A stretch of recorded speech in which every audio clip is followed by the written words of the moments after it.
तेलंगाना बनाने के विरोध को लेकर रामलीला मैदान से संसद मार्च करेंगे आंध्र प्रदेश के सरकारी कर्मचारी।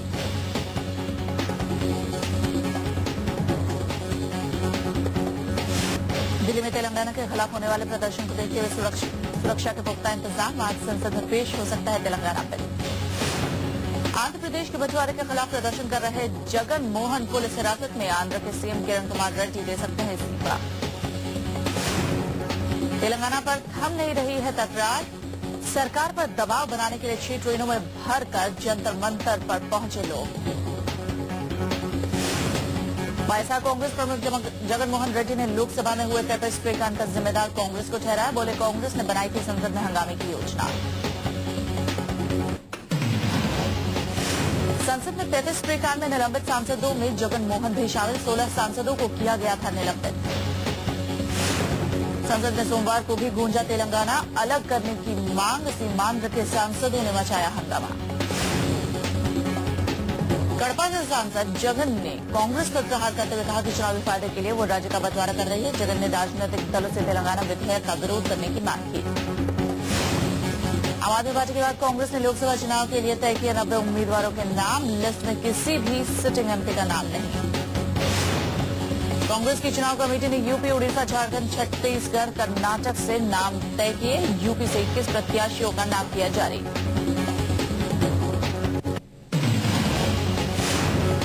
तेलंगाना पर आज भी संसद में हो सकता है हंगामा और शोर। सरकार संसद में पेश कर सकती है Telangana bill. BJP Telangana bill पर उचित चर्चा के लिए अड़ी। तेलंगाना मुद्दे पर राजनीतिक विवाद बढ़ने के आसार। जेडीयू प्रमुख शरद यादव का तेलंगाना के नेताओं से मुलाकात। बोले सदन में बिल पेश करने के बाद हर मुद्दे को उठाया जाएगा, लेकिन चर्चा के लिए शांति जरूरी। पूर्व लोकसभा स्पीकर सोमनाथ चटर्जी अस्पताल में हुए भर्ती। सीने में दर्द की शिकायत के बाद नर्सिंग होम में कराया गया भर्ती। बंगाल कांग्रेस के विधायक गवर्नर से की मुलाकात। अभिजीत रहमान की हत्या मामले में की इंसाफ की मांग। नॉर्थ ईस्ट के लोगों का दावा। दिल्ली में मुनीरका इलाके में एक खाप पंचायत हुई, जिसमें इस इलाके में रहने वाले नॉर्थ ईस्ट के लोगों को जल्द से जल्द इलाका खाली करने की चेतावनी दी गई है। नॉर्थ ईस्ट के सोशल एक्टिविस्ट वीणा लक्ष्मी नेत्रम मुनीरका खाप पंचायत की बात को लेकर बसंत विहार थाने पहुंची।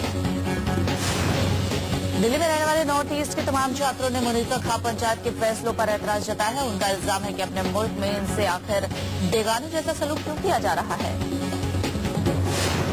मुनीरका पंचायत के मेंबर्स ने नॉर्थ ईस्ट के लोगों के खिलाफ किसी भी तरह के खाप पंचायत से किया इनकार। मुनीरका रेजिडेंट वेलफेयर एसोसिएशन का दावा है कि इलाके में बैठक तो बुलाई गई, लेकिन नॉर्थ ईस्ट के छात्रों के खिलाफ नहीं, बल्कि इलाके की सुरक्षा के लिए।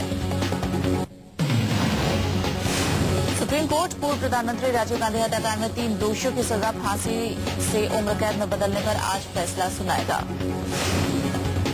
तीनों दोषियों ने सुप्रीम कोर्ट के ही एक फैसले को आधार बनाकर फांसी की सजा उम्र कैद में बदलने की मांग की है, जबकि केंद्र सरकार ने सजा कम किए जाने का विरोध किया है।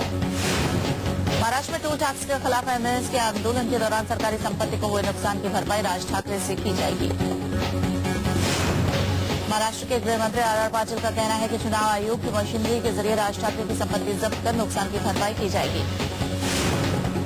महाराष्ट्र में टोल टैक्स के खिलाफ आंदोलन के दौरान एमएनएस कार्यकर्ताओं ने तोड़फोड़ की थी, जिसमें तकरीबन 20 लाख रुपए की सरकारी संपत्ति को नुकसान हुआ था।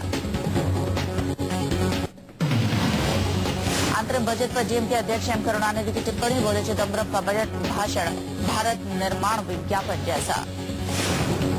दिल्ली में सरपंचों के साथ हुई राहुल की चौपाल। जम्मू कश्मीर से आए जनप्रतिनिधियों को दिया भरोसा, सुरक्षा के लिए सरकार उठाएगी हर कदम।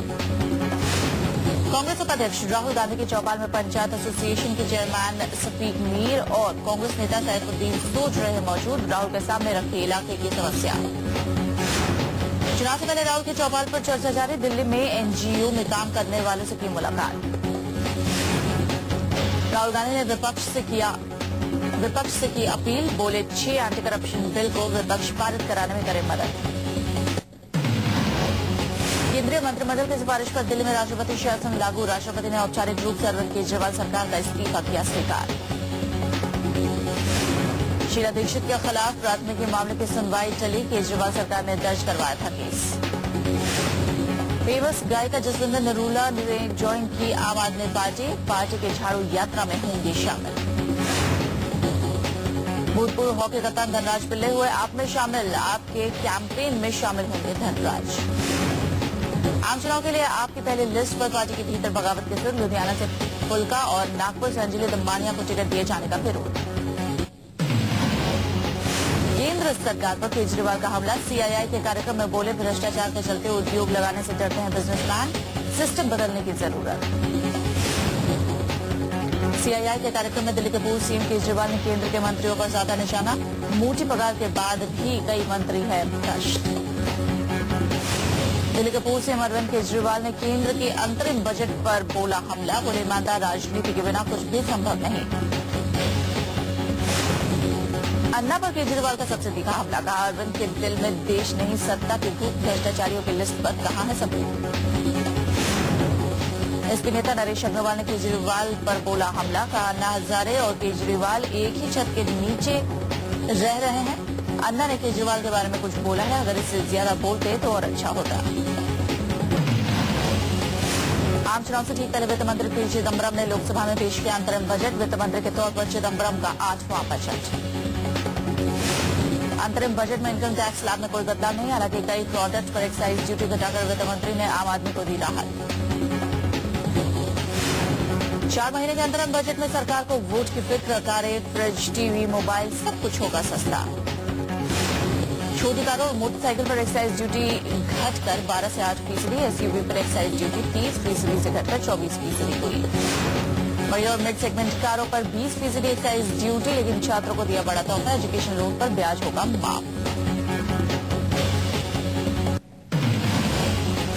31 मार्च 2009 तक एजुकेशन लोन लेने वाले छात्रों को राहत, दिसंबर 2013 तक का ब्याज चुकाएगी सरकार। एजुकेशन लोन पर ब्याज छूट से 9 लाख छात्रों को फायदा।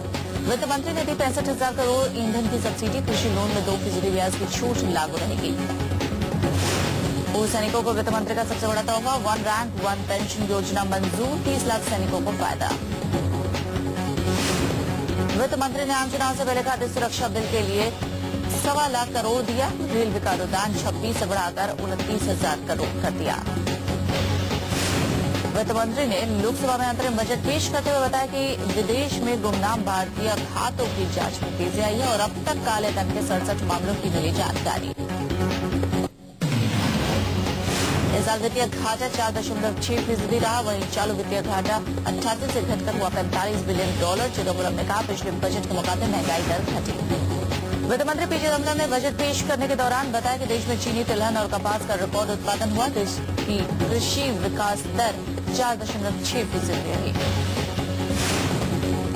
देश में 7 नए एयरपोर्ट और 7 नए परमाणु रिएक्टर जल्द ही होंगे तैयार, सरकार ने 19 तेल ब्लॉक्स की खुदाई को दी मंजूरी। सरकार ने पावर, कोल, हाईवे और टेक्सटाइल इंडस्ट्री को दिया बढ़ावा, टेलीकॉम और एविएशन में एफडीआई नीति को बनाया और उदार। चिदम्बरम ने जुलाई 2014 तक के खर्चों की इजाजत के लिए संसद में लेखानुदान किया पेश, पॉलिसी पैरालिसिस के आरोपों को सिरे से किया खारिज।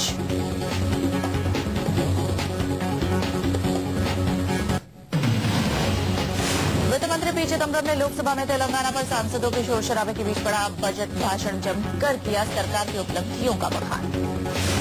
हर एक रुपए में 25 पैसे उधार लेगी सरकार, अगले वित्त वर्ष में सरकार के पास मौजूद रुपए 1/4 है कम। लोकसभा ने दिया अंतरिम रेल बजट को मंजूरी, हंगामे और नारेबाजी के बीच ध्वनिमत से किया गया पारित। रेल मंत्री ने 12 फरवरी को लोकसभा में 2014-15 के लिए अंतरिम रेल बजट किया था पेश।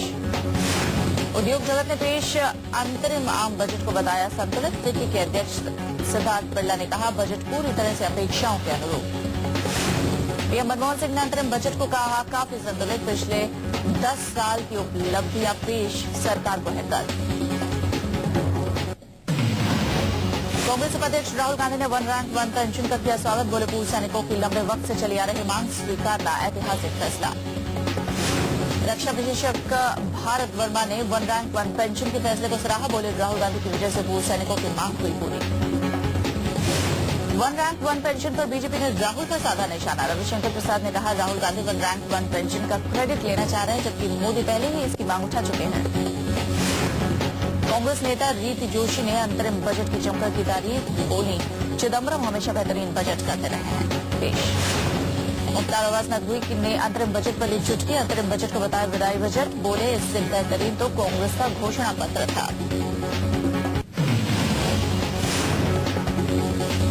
तहलका के पूर्व संपादक तेजपाल के खिलाफ चार्जशीट दाखिल। महिला पत्रकार के साथ रेप समेत कई संगीन इल्जाम। दोषी पाए गए तो 7 साल की कैद।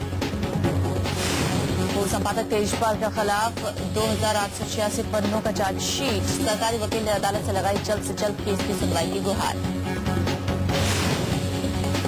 मुनीर का पंचायत में क्रिमिनल बैकग्राउंड के लोगों को मकान किराए पर देने से नहीं देने की लगाई गुहार। बोले 10 बजे के बाद इलाके की दुकानें होंगी बंद। महाराष्ट्र के रत्नागिरी में निर्माणाधीन 3 मंजिला इमारत गिरी। 4 लोगों ने कूद कर बचाई जान। मलबे में दबे 3 लोग में से 2 लोगों को जिंदा निकाला गया।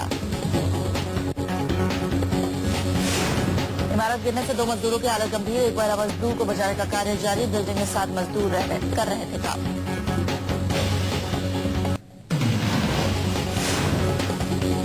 भोजपुर में भाकपा माले की जन दावेदारी रैली में लगी 2 गाड़ियों में आग। रैली में मची अफरा तफरी। माले नेताओं ने जिला प्रशासन पर बोला हमला। आरा के रमना मैदान में भाकपा माले के राष्ट्रीय महासचिव दीपांकर भट्टाचार्य ने सियासी पार्टियों को कोसा। रैली में पहुंची भारी भीड़। मथुरा में दिन दहाड़े एक बैंक में लूट। नकाबपोश 5 बदमाशों ने किया बैंक पर हमला। 1.5 लाख लूट कर हुए फरार। नकाबपोश बदमाशों की करतूत बैंक में लगे सीसीटीवी में हुई कैद। पुलिस सीसीटीवी के आधार पर बदमाशों की खोजबीन में जुटी। मणिपुर में 5 आतंकियों ने किया सरेंडर। बीएसएफ ने जताई खुशी। गुमराह हुए आतंकियों का किया देश की मुख्य धारा में स्वागत। पाकिस्तान क्रिकेट बोर्ड के पूर्व अध्यक्ष का सनसनीखेज खुलासा। बीसीसीआई पर लगाया धमकी देने का आरोप।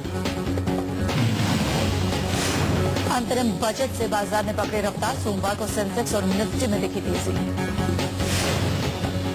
आपने से बात करना होगा महंगा। महंगे स्पेक्ट्रम का हवाला देते हुए दूरसंचार कंपनियां कॉल दरों में कर सकती हैं इजाफा।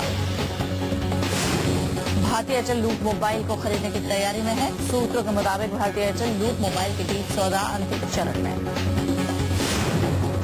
डॉलर के मुकाबले रुपए में कमजोरी का रुख जारी है। 62 रुपए के पास पहुंचा रुपया। $1 के मुकाबले रुपया 16 पैसे की गिरावट के साथ 61 रुपए 84 पैसे पर बंद।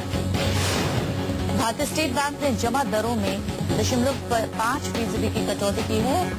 एसबीआई ने 3 से 5 साल की जमा पर ब्याज दर में 0.25% कटौती की।